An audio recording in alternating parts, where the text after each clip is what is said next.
여기 이사야 26장은 궁극적으로 완성될 하나님 나라에 대한 찬송을 노래하고 있습니다. 물론 이제 그 과정에서 또 하나님의 공의로운 심판, 또 하나님 백성들이 당하는 환난도 있지만, 거기 19절에 보면 주의 죽은 자들이 살아난다. 그들의 시체들은 일어난다. 티끌에 누운 자들아, 너희는 깨어 노래하라. 주의 이슬은 빛난 이슬이니 땅이 죽은 자들을 내어 놓으리로다. 성도의 부활에 대해서 상당히 구체적으로 이렇게 노래하고 있습니다. 다니엘서 12장에도 이 부활에 대해서 말씀하고 있고요. 근데 거기는 이제 성도의 부활도 있고 무궁히 부끄러움을 당하는 그런 심판의 부활도 내포되어 있다고 보여지는데, 그러니까 예수님의 부활에 대해서는 우리가 시편에서도 기록을 하고 있고 하는데, 이렇게 구체적으로 성도들의 부활에 대해서 본문은 이렇게 기록하고 있는, 정말 그 구약에 몇 구절 안 되는 그런 구절 중에 하나입니다. 성도의 부활이라고 하는 것은 하나님 나라의 최종적 완성이다. 다시 말하면 부활의 첫 열매 되신 예수님께서 부활하시고 그 다음에 이제 구원의 완성이 될 때, 우리 주님 재림하실 그때 성도들이 부활을 하게 될 것이니까, 그러니까 성도들의 부활을 여기서 노래한다라는 것은 하나님 나라의 완성이다. 궁극적으로 완성될 하나님의 나라의 모습을 노래하고 있는 것입니다. 그래서 여기 그 1절로 7절의 내용을 보면, 오늘 본문 26장 이사야, 그러니까 하나님의 도성, 하나님 나라를 찬양하며 거기에 참여할 성도들의 그 자격, 구원받는 사람들의 모습은 어떤 사람들인가 하는 것을 노래하고 있습니다. 그래서 거기 유다 땅에서 그날에 이 노래를 부를 것이다.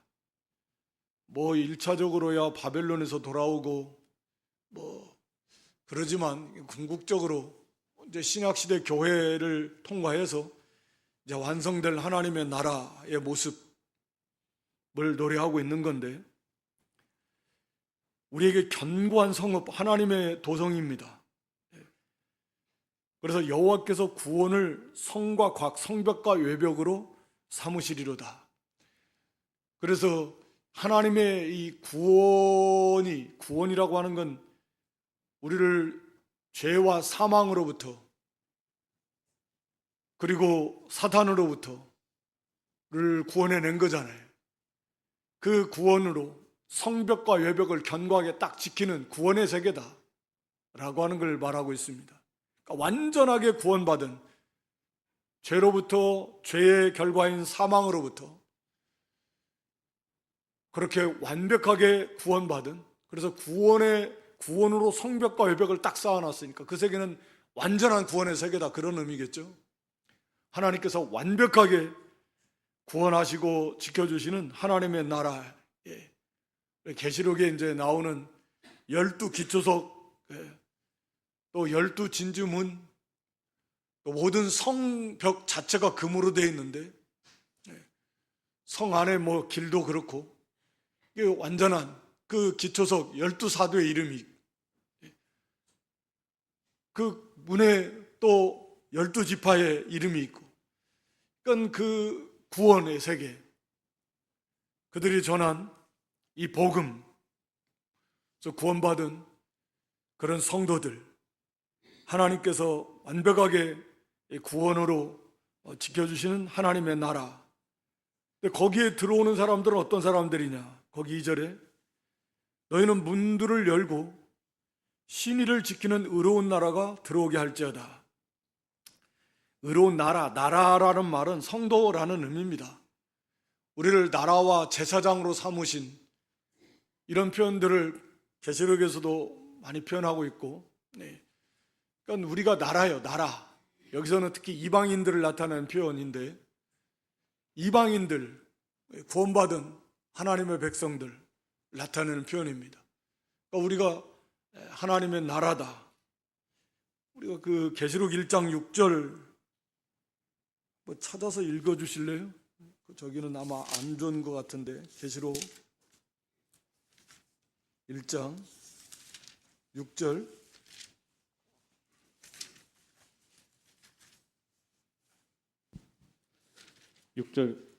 그의 아버지 하나님을 위하여 우리를 나라와 제사장으로 삼으신 그에게 영광과 능력이 세세토록 있기를 원하노라. 아멘. 우리를 그 나라로 삼으셨습니다. 하나님의 영광과 나라로 삼으신. 그러니까 여기서 의로운 나라가 들어온다라는 건 의로운 백성들이 들어온다라는 건데, 한마디로 말하면 여기 들어오는 자격은 의입니다. 의. 신의를 지키는 의로운 백성이, 그러니까 의롭다함을 얻은 백성들, 우리가 잘 아는 대로 이 사람들만이 여기에 들어올 수 있다. 우리 주님께서 완성하신 의, 그 외에는 없습니다. 이 의가. 그래서 이 의가 없으면 구원이 없습니다. 그래서 예수님께서 우리가 오전에도 살펴봤지만 다 이루었다 라고 선언하셨을 때 그 의를 다 완성하신 것입니다. 그래서 믿는 자에게 이 의가, 예수님이 완성하신 이 의가, 하나님이 인정하시는 하나님의 의가 성도에게 전가된다 그러죠.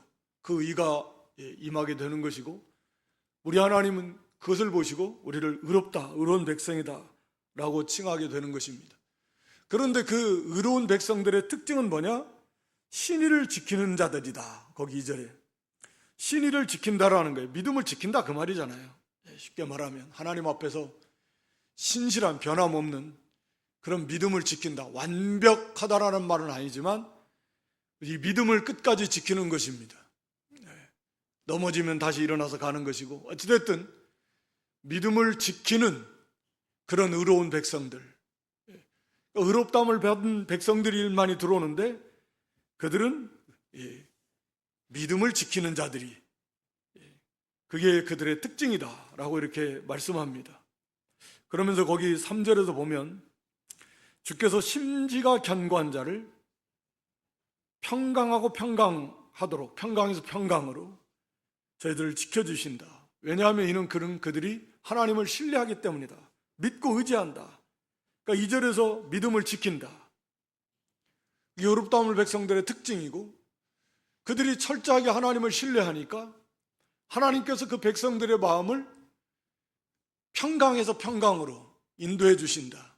하나님을 의지하니까 그들의 마음은 심지가 견고하다. 심지가 견고하다라는 것은 흔들리지 않는 거예요.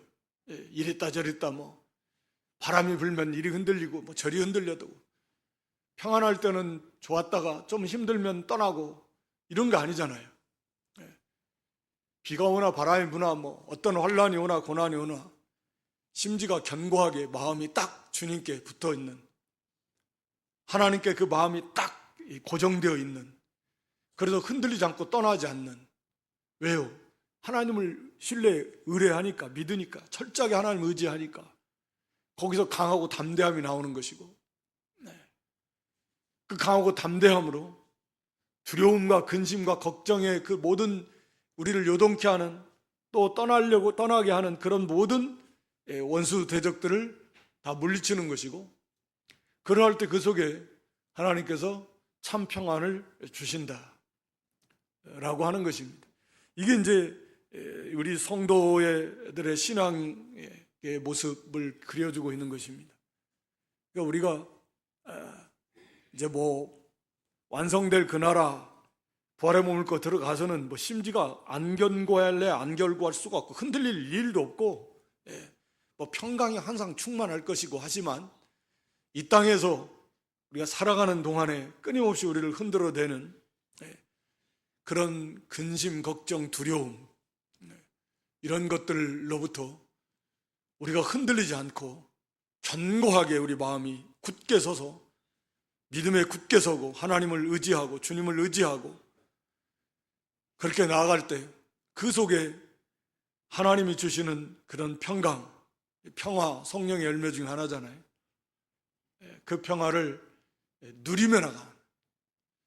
그러니까 사실 걱정할 것도 없는 게, 하나님 우리가 의지하고 나가면 그 속에 오히려 평강으로 하나님이 채워주시니까 다 이겨버리는 거죠. 그게 이제 우리가 이 구원의 세계인데, 그런데 그러지 못하는 것은 결국은 우리가 하나님을 굳게 의지하지 못하기 때문에 그렇습니다. 두려움이 들어올 때, 염려나 근심이나 걱정이 들어올 때 우리 주님께서도 근심하지 말고 믿으라, 두려워하지 말고 믿으라, 믿지 못하니까, 절대적으로 주님을 신뢰하지 못하니까, 그러니까 자꾸 두려워하게 되는 거예요. 근심하게 되는 것이고, 요동하고 막 마음의 평강은 없어지고. 그러니까 믿음에 굳게 설 때 거기에 하나님께서 평강에서 평강으로 우리를 인도해 주십니다. 이게 성도들이요. 그래서 그런 구원받은 성도들의 영광의 그날에 하나님을 찬양하게 될 것이고, 우리가 이 땅에서도 그 하나님을 신뢰하고 믿고 심지가 견고하고 강하고 담대함으로 우리가 믿음으로 나아가면, 믿음을 지키고 나아가면 하나님께서 그 마음에 평화를 주실 것이다. 또 자유가 있다 그러는데 자유, 그러니까 또 같은 것 같아요. 자유나 평강이나 뭐 같은 세계인데, 진리 안에 거함은 진리가 너희를 자유케 할 것이다. 그러니까 죽음의 두려움에서 자유하는 거예요. 염려나 근심과 걱정의 두려움에서 자유하게 돼요. 어떤 모든 것으로부터 자유하게 되는 거예요. 그러니까 진리 안에 거할 때, 말씀에 거하는 삶을 살면 두려움이라는 게 그렇잖아요. 이 말씀대로 샀다가 이거 큰일 나면, 저 믿음 지킨다고 했다가 이게 안 되면, 이렇게 되면 뭐가 없어지면, 뭐 맞으면 빼앗기면, 심지어 죽으면 어떡하지? 이런 거거든요. 근데 성경은 정반대로 그렇게 믿음에 서면 거기서 자유함을 얻고 평강에서 평강으로 하나님이 인도해 주시겠다, 이렇게 말씀하고 있는 거거든요. 그걸 믿고 주님을 의지하고, 또 우리가 성령의 도우심을 구해서 그 능력으로 우리가 좀 강해지고 담대함으로 그렇게 믿음에 굳게 서 나가면 뭐 두려울 것이 하나도 없는 거죠. 이길 수 있는 게 없습니다. 그래서 넉넉하게 이기게 해주신다 그랬는데, 넉넉하게 이기게 해주신다네. 어떠한 고난과 환난도, 뭐 죽음도 생명도, 뭐 높은 것이나 깊은 것이나 기근 적신 칼, 그 어떤 것도 하나님의 사랑 그리스도의 사랑 안에서 우리를 끊을 수 있는 게 없습니다. 오히려 넉넉하게 이기게 해주시는 게, 이게 믿음의 세계입니다. 그러니까 그 쓸데없이 막 우리를 요동하는 그런 근심, 걱정, 두려움 흔들리지 말고 언제나 하나님을 의지하고 기도하면서 그 말씀을 붙들고 믿음을 쓰고 강하고 담대함으로 기도하지 않으면 안 돼. 기도하고 그 말씀을 붙들고 우리의 속사람을 능력으로 강하게 해달라고 성령의 은혜를 구하고, 그러면 힘이 나죠. 담대함이 납니다. 그리고 그대로 실행함. 실제로는 부딪혀보면 아무 걱정, 두려울 것이 하나도 없는 건데, 오히려 평강이 있고 자유함이 있는 건데, 여기 4절에 오늘 본문에도 보면 너희는 여호와를 영원히 신뢰하라. 주 여호와는 영원한 반석이심이로다. 이은 성도 마땅히 영원토록 하나님만을, 우리 주님만을, 성삼일체 하나님을 전적으로 믿고 의지하는 것입니다. 영원한 반석. 반석의 의미는 뭐 많죠. 피난처, 우리의 피난처가 되시고 우리의 도움이 되시고 우리를 강하게 하시고 지켜주시고 높여주시고, 이 구원의 주님이십니다. 그렇지만 거기 5절에 높은 데 거주하는 자, 교만한 자들을 하나님이 다 낮추어 버리시고 세상 다 땅에 엎어서 진토에 비치게 한, 스스로 뭐 바벨탑 쌓은 것처럼, 다 하나님이 다 흩어버리신 것처럼 이 세상은 다 교만해가지고 그렇게 대적하고 스스로 높아지지만, 그러나 하나님께서 다 진토의 빛은 다 땅에 엎어서 이런 먼지같이 하나님이 다 심판하시겠다. 그런 거 두려워할 거 없는 거죠. 그리고 그것을 밟는 게 누구냐? 6절에 곧 빈궁한 자의 발과 곤핍한 자의 걸음. 이 땅에서 참 핍박도 받고 환난도 받고, 그래서 외형적으로, 경제적으로, 또 어떤 물리적, 육체적으로 어려움을 겪을 수 있지만, 그래서 빈궁해 보이고 어려운 가운데 있는 그런 성도들의 모습이지만, 그들이 궁극적으로 승리해서 그들을 심판하게 될 것이고 그걸 다 밟게 될 것이다. 궁극적으로 승리한 주님과 함께 세상을 심판하신다. 심판한다, 우리 성도가. 그러니까 이 땅에서 이런 빈궁하고 곤핍한 지경을 당하는 그런 어려움을 겪지만, 그러나 승리하게 된다라고 하는 것이죠. 거기 7절에 의인의 길은 정직함이요, 정직하신 주께서 의인의 첩경, 의인의 길을 평탄하게 하시도다. 우리 구원받은 의롭다함을 받은 성도들은 정직한, 언제나 바른 길, 우리 하나님이 정직하신 분이시니까 바른 길을 가는 것입니다. 이 세상은 바르지 못한, 이 왜곡된 모든 것이 삐뚤어진 세상이에요. 그러니까 생각부터 삐뚤어지고 썩었다 그랬잖아요. 가치관이 다 삐뚤어, 그러니까 정상에서 벗어났다 그 말입니다. 완전히 꽈배기처럼 비비 꼬였어요.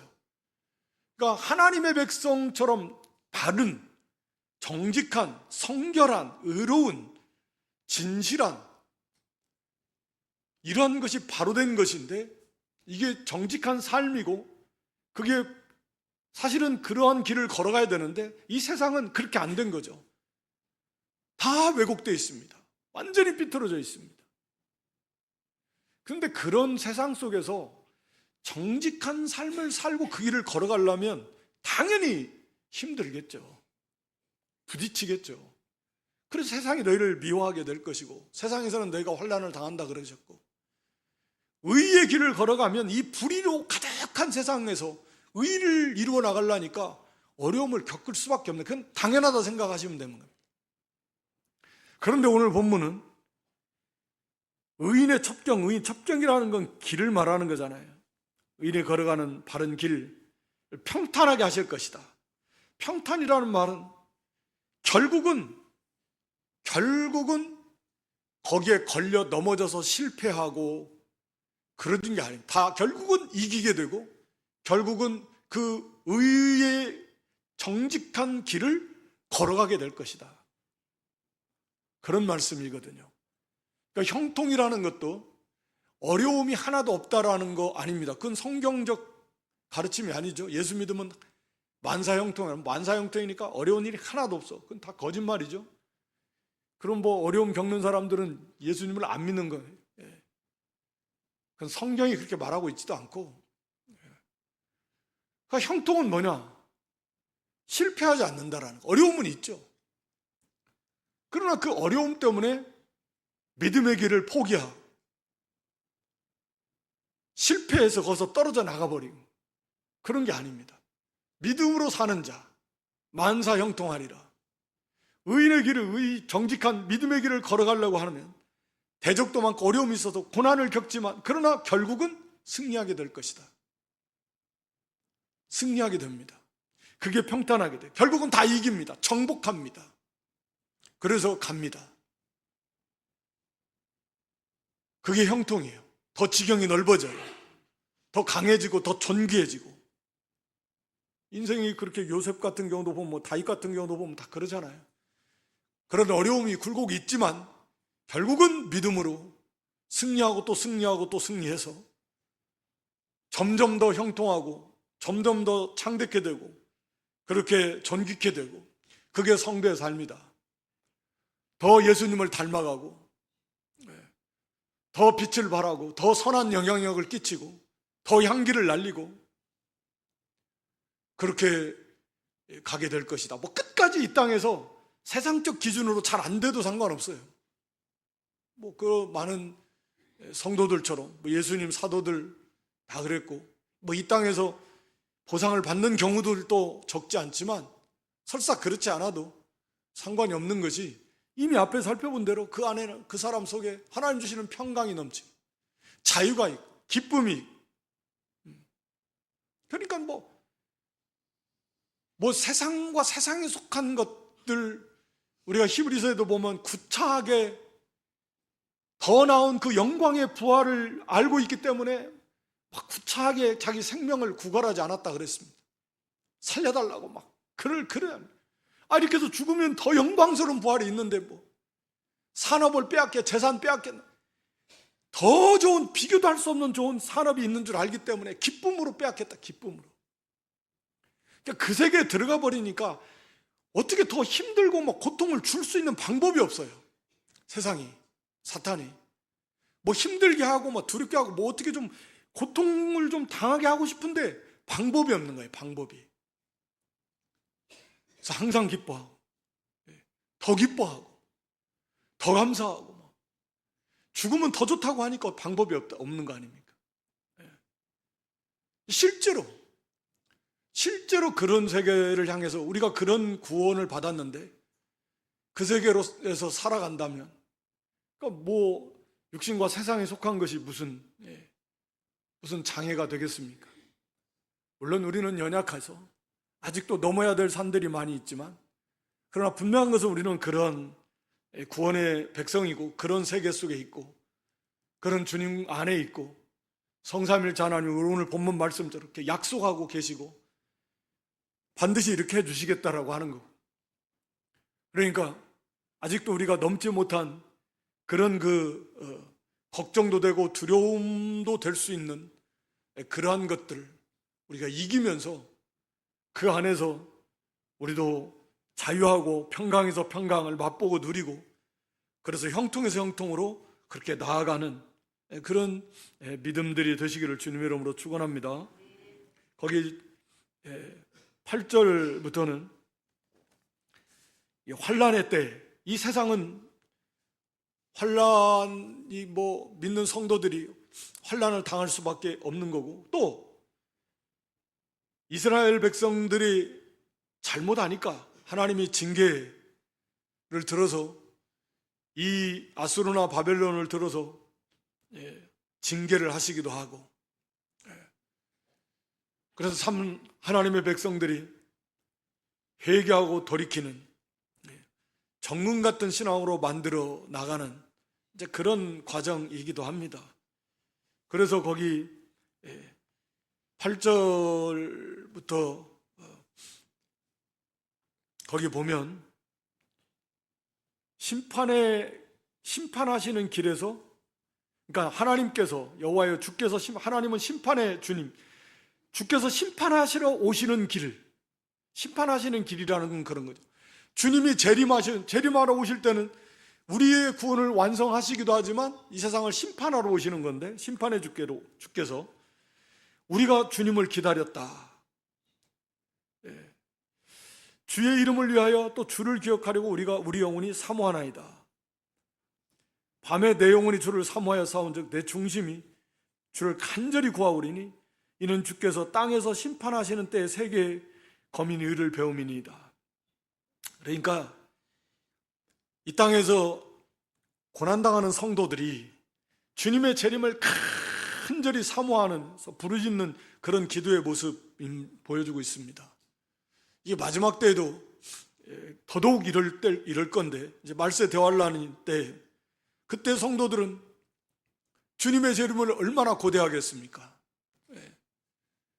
심판의 주님, 이 불의로 가득해서 이 하나님의 교회와 성도들을 짓밟는, 이 말살시키고자 하는 이 불의한 세력들을 하나님 주님 심판해 주십시오.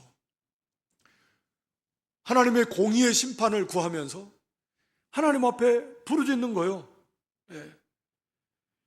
여기 보면은 9절 하반절에도 이는 주께서 땅에서 심판하시는 때에 세계의 거민이 의를 배움이니이다. 이 세상 사람들은 참으로 하나님의 살아계심도 모르고 하나님 앞에서 바른 의로움이 무엇인지도 모르는 인생들이에요. 그걸 언제나 좀 알까? 안다라는 게 믿어서 안다라는 건 아니고, 그걸 이제 보게 된다. 아, 진짜구나. 있구나. 이런 걸 언제 알까? 그건 주님이 이제 재림하실 때, 심판하실 때. 네. 과연 하나님이 살아계신구나. 과연 이 죄와 악에 대해서 심판하시는 주님이시구나. 심판하시는 하나님이시구나. 라고 하는 것을 그때 가서야 그들은 보게 될 것이고 알게 될 것이다. 그런 의미입니다. 네. 그래서 거기 10절에 악인은 은총을 입을지라도 의를 배우지 않는다. 다시 말하면 이 세상 모든 악인, 하나님을 모르는 사람들을 말하는 겁니다. 악인이라는, 하나님을 모르는, 믿지 않는 사람들을 가리켜서 이 악인이라는 표현을 쓰는데, 그들은 하나님의 은혜 속에 살면서, 은혜 아닌 게 어디 있습니까? 사실은 자신들 본인 존재 자체가 하나님의 은혜의 결과이고, 살아가는 모든 것도 하나에서 100가지, 1000가지, 100%다 하나님의 은혜인데, 그 은혜를 풍성히 누리고 살면서도 결국은 하나님을 모르고 하나님의 의를, 즉 복음을 받지 않고 그리스도를 배척하고 그리스도를 믿고 따르는 교회와 성도들을 배척하고, 결국 이들을 하나님이 살아계시고 하나님이 의로운 하나님이시라는 걸 알게 하는 것은 결국 심판밖에 없다라는 거예요. 심판. 그렇게 될 겁니다. 그래서 하나님이 심판하신다. 우리 주님 재림하셔서 그렇게 하나님의 그 영광의 위엄을 드러내시고 그 죄와 악에 대해서, 불의에 대해서 심판하심으로 의로우신 하나님이심을 온 땅에 그렇게 다 드러나게 되게 될 것이다. 지금 그것을 사모하면서 이 고난 중에서 참된 믿음의 성도들은 그렇게 주님의 재림과 그로 인한 심판과 또 구원의 완성을, 하나님의 나라를 위해서 기도한다라고 하는 것이죠. 그래서 거기 11절 이하에도 주의 손이 높이 들릴지라도 그들은 보지 않고, 즉 이제 주님의 재림이 임박했다. 말세의 징조들이 막 일어납니다. 이 세상에 대한 심판에, 주님의 손이 들려서 이 세상에 대한 심판이 임박해 있습니다. 그러나 볼 줄도 모르고 그를 물론 깨닫지도 못합니다. 그러나 결국 백성을 위하시는 주님의 열성을 보면 그들은 이제 부끄러워하게 될 것입니다. 주님이 마침내 마지막 재림하셔서, 재림하실 때 모든 성도들이, 먼저 간 성도들이 먼저 부활의 몸을 입고 공주의 주님 영접할 것이고, 그때 당시에 막 교회를 짓밟고 조롱하고 비웃고 막 핍박하, 얼마나 교회가 힘들고 어렵고 성도들은 정말 그들의 눈에 볼 때는 아무것도 아닌 그런 자들이, 주님이 이제 아마 재림하시면, 공중에 재림하실 때 전 세계 모든 사람들이 다 볼 건데, 이리 오라 하면 이제 쫙 변화되어서 들려 올라갈 때 그렇게 비천하게 짓밟고 그렇게 고난 멸시받고 막 얼마나 그 극강의 교만 속에서 조롱하고 그러던 교회가, 그런 참 성도들이 다 변화되어서 막 들려 올라가는 거죠. 세상 사람들은 다 그걸 보게 될 겁니다. 엄청난 광경이겠죠. 그러나 막 극강의 두려움 속에서 뭐 피한다고 못 보는 게 아니라, 볼 수 없는 게 아니에요. 다 볼 수밖에 없습니다. 그때 막 성도들은 들려 올라갈 겁니다. 얼마가 될지 모르지만 전 세계에서 변화되어서 신령한 몸으로, 부활체의 몸으로, 그래서 들려 올라간다. 휴거되어요. 그걸 믿지 않는 자들은 그걸 바라보면서 영원히 부끄러움, 수치를 당할 거예요. 큰 소리 얼마나 땅땅 치고 비웃고, 하나님이 어디 계시냐, 있으면 한번 보여봐라, 뭐 별별 소리 다 하면서 참남된 그런 주장들을 하고 성도들을 짓밟고, 오히려 자기들이 섬기는 신, 과학 숭배하면서 뭐 그렇게 했지만, 이제 영광의 주께서 재림하셔서 심판하시고 성도들을 구원하실 때는 자기 백성들을 위하는 열심, 영원토록 그들은 수치를 당하게 될 것이다. 부끄러움을 당하게 될 것이고, 우리 성도들은 그게 다 들려 올라가게 될 것이고, 그때 그날의 영광, 공주의 주님을 영접하고 이제 마지막 이 세상의 대접 재앙 심판을 함께 내리게 될 것이고, 세상은 이제 거의 다 죽는 거죠. 오빌의 금처럼 극소수만 남아서 천년왕국 때 다시 번성하지만, 하여튼 그 날을, 그 영광의 그날을 성도들은 그렇게 고난 속에서 참으면서 그 주님의 재림을 사모하면서 부르짖고, 대적들은 교만이 극에 달해서 그렇게 우습게 할 핍박하지만, 그러나 마침내 주께서 오실 때 그들은 영원히 부끄러움을 당하게 될 것이다 라고 하는 것입니다. 그래서 13절 이하에도 12절 이하에도 우리를 위해서 평강을 베푸시고, 우리의 모든 일도 우리를 위해서 하나님께서 합력해서 선을 이루고 우리의 구원, 우리의 유익을 위해서 이런 것도 다 허락하신 것이고, 비록 세상에서는 다른 주들, 다시 말하면 다른 주권자들, 그래서 괴롭힘을 많이 당했지만 그럼에도 불구하고 주만 의지하고 주님의 이름만 부르고 주만 우리의 주시다. 이게 진짜 믿음 성도들의 모습입니다.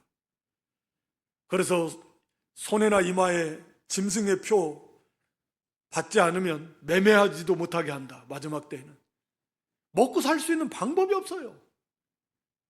우상에게 숭배하라, 우상을 섬기는 그 사상에 굴복하는, 그렇지 않으면 아예 그냥 먹고 살 수 있는 최소한의 그런 그 권리조차도 제한시켜버리는 그런 핍박이 되는 거죠. 뭐 순교도 많이 당하게 될 것이고, 그러나 굴복하지 않을 것입니다. 끝까지 주만 찾고 구하고 의지하게 될 것이다. 그리고 세상은 14절에 그들은 죽어 다시는 이제 우리 계시록 18장에 큰 돌을 바다에 던져버린 이 바벨론 세상이 이제 다시 돌을 던지면 이제 물속에 들어가서 없어져 버리는 것처럼 그렇게 망하게 되고 다시는 회복되지 못할 것이다, 그 말이죠. 다시는 회복되지 못할 것입니다. 철저하게 그렇게 심판당하게 될 것입니다. 15절은 여호와여 주께서 이 나라, 즉 하나님의 나라를 더 크게 하시고 경계를 확장해서 신약시대에 온 세계 만방에 이르기까지 이 복음이 전파되고 하나님 백성들이 다 돌아와서 그 영광의 하나님의 나라를 하나님이 세우실 것이다 라고 하는 것입니다. 그래서 그들이, 성도들이 이 땅에서 환난을 당할 때 더욱더욱 하나님을 앙모하게 되고, 징계를 당할 때 다 부족하니까 환난 가운데는 그런 징계가 다 포함되어 있습니다. 사실은 말세 대환란도 믿음 때문에 당하는 환난이기도 하지만 100% 완전한 신앙들이 아니니까 당연히 그런 어려움 속에서 각자가 다 하나님 앞에 회개할 바를 찾아서 또 회개하고, 그래서 정금 같은 신앙으로 다 만들어지고, 교회의 좀 가짜들, 그런 가짜들은, 가라지 같은 경우는 그때는 남아있을 수가 없는 거예요. 진짜 순수한 교회만, 생명 내놓고 믿는 참 믿음을 지키는 그런 성도들의, 그런 참 성도들만이 남게 될 것이고, 그 고난을 넉넉하게 통과하게 될 것입니다. 그러면서 주님 재림을 맞이하게 될 것입니다. 영광 중에 들려 올라가게 될 것입니다. 우리가 계시록 14장에 성도들의 인내가 여기 있다 그랬는데 까지 참습니다. 그건 뭐 명성을 얻었고 또 감당할 힘도 주시고, 근데 그거 뭐 이 땅에서 뭐 그거 조금 했다가 그거 못 참겠냐. 영원한 하나님의 진노의 심판, 영원한 유황 불 속에 떨어질 것이 분명한데, 그러니까 성도들은 반드시 그걸 참고 인내하고 또 승리해 가게 되어 있습니다. 또 힘을 주시니까요. 인간의 의지와 노력만 가지고 되는 게 아닙니다. 불가능합니다. 성령께서 능히 감당할 수 있는 그 힘을 주셔요. 그러니까 걱정할 게 없어요. 승리하게 하고 평강을 주시고 담대함을 주시고, 그래서 거기서 하나님 앞에 더욱 열심히 끼어서 기도하고 힘을 얻어서 능력으로 통과하게 될 것이다. 17절에 여호와 영태한 여인이 산기가 임박해서 산고를 겪으며 부르짖음같이 그런 고난을 겪겠지만 우리가 잉태하고 산고를 당하였을지라도 그 우리의 행위와 노력을 가지고서 이 땅에 구원을 베풀고 또 원수를 멸하고 하는 건 아니다. 하나님이 하신다는, 하나님께서. 인간의 수고와 노력으로 되는 건 아니에요. 하나님께서 전적으로 우리 주님께서 이 구원을 완성하시게 되고 원수를 심판하시게 될 것이다 라고 하는 것입니다. 그래서 때로는 자기의 막 열심을 할수록 자기의 수고와 노력을 자꾸 내세우려고 하는 그런 또 잘못된, 열심히 하는 건 너무너무 귀하고 좋은데 그러다가 자기 행위의 의를 또 붙잡으려고 하는 그런 또 실수를 범하기가 쉬워요. 사람이 그걸 의지하려고 하는, 자기도 모르게 내가 이 정도 했으니까 하나님 이 정도는 해주시겠지 하고 하는 그런 것조차도 사실은 잘못되고, 여기 18절에 그런 거죠. 우리가 잉태하고 산고를 당하는 그런 고난을 당했을지라도 우리가 한 것은 없다. 우리가 구원을 베푸는 게 아니다. 원수를 심판하는 멸할 수도 없다. 다 하나님이 하십니다 라고 하는 것을 말씀하고 있습니다. 그리고 거기 19절의 마지막으로 부활, 다 부활하게 될 것입니다. 하나님의 그 빛난 이슬은 그 생명수를 나타내는 표현인데 우리에게 주시는 영원한 생명, 그래서 우리 몸의 부활, 이 명의 부활은 진작에 다 했고 몸의 부활에서 다 영광의 부활에 참하게 될 것이다. 거기 20절, 21절은 하나님의 진노, 잠깐 들어가서 그 고난 중에 이제 밀실에 들어가서 잠깐 숨어라. 그래서 하나님 앞에 은밀히 찾고 구하고 그 환난을 통과하고 마침내 승리해서 또 하나님께 영광을 돌리는, 모든 세상 악은 하나님이 심판하신다, 철저하게 심판하실 것을 말씀하고 있습니다. 그래서 오늘 이 본문의 말씀은 그러니까 성도들의 부활을 통해서 하나님의 그 구원 역사, 하나님 나라의 궁극적 완성, 그곳에 들어가는 참여하는 백성들의 어떤 사람들인가? 오직 의롭다함을 받은 사람들, 그들은 참으로 믿음을 지키는 사람들, 그들의 특징은 곳곳에 여러 가지로 말씀하고 있지만 우리가 계시록에서 들어가지 못하는 자들의 특징에 대해서 말합니다. 구원에 참여하는 자는 생명책에 기록된 자들, 믿음을 지키는 사람들, 어떠한 일이 있어도 견고하게 하나님만을 끝까지 의지하고 그래서 강하고 담대함으로 믿음을 지켜나갈 때 하나님은 그들을 평강에서 평강으로 지켜주십니다. 비록 이 땅에서는 환난을 당하지만 그러나 그 환난 속에서도 끝까지 주님의 재림을 소망하며 인내하며 기도하며 또 자기의 잘못된 건 찾아서 또 회개하면서, 그래서 마침내 영광, 부활, 소망 바라보면서 그렇게 믿음으로 승리해 나가는, 그래서 마침내 영광스러운 그런 구원에 다 참여하는 그런 백성들의 모습, 그런 하나님 나라의 모습을 우리에게 보여주고 있는데 저희 모두도 한 사람도 해 없이 다 이런 영광스러운 구원에 다 참여하는, 그래서 믿음에서 믿음을 지키고 날마다 어떤 유혹이 오고 환난이 와도 우리가 마음을 견고하게 해서 하나님만을 의지하고 그리고 승리하는, 그래서 영광의 구원에 다 참여하는 저희 모두가 될 수 있기를 주님의 이름으로 축원합니다. 하나님 우리 아버지,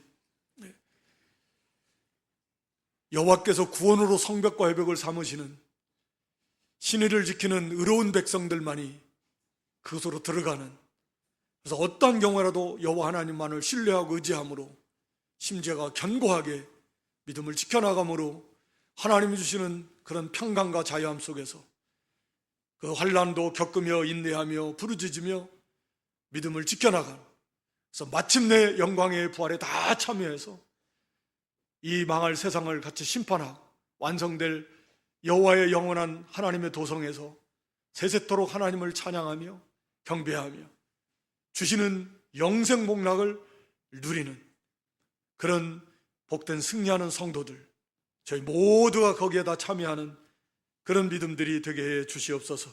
예수님의 이름으로 기도드리옵나이다. 아멘.